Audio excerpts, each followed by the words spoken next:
বাজার থেকে প্রায় উধাও সয়াবিন তেল। এলাকার বাজারগুলোতে মিলছে না সয়াবিন তেল।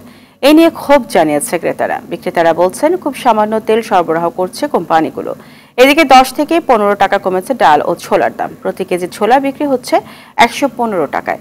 শীতকালীন সবজি বিক্রি হচ্ছে বছরের সবচেয়ে কম দামে। তবে দাম বাড়তি চাল, ইলিশ মাছ, গরুর মাংসের। দীপ্তচন্দ্র পালের রিপোর্ট। শীতকালীন সবজির ভরপুর সরবরাহে বাজারে বইছে বেশ স্বস্তির হাওয়া। 50 টাকার নিচে বিক্রি হচ্ছে প্রায় সব ধরনের শীতকালীন সবজি। 20 থেকে 30 টাকা কেজিতে বিক্রি হচ্ছে আলু।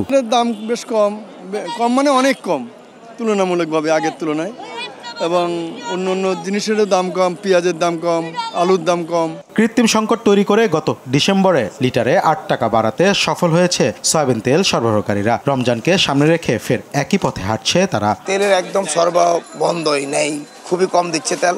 1 লিটার 2 লিটার কলা তেল দিচ্ছে, গায়ের যে দাম লেখা ওই দামেই।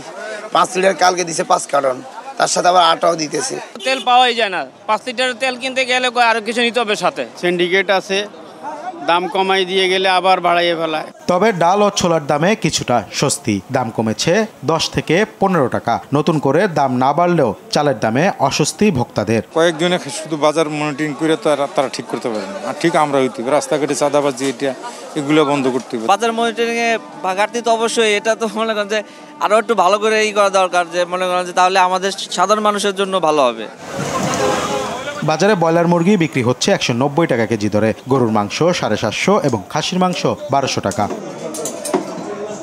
দীপ্তচন্দ্র পাল, RTV, ঢাকা।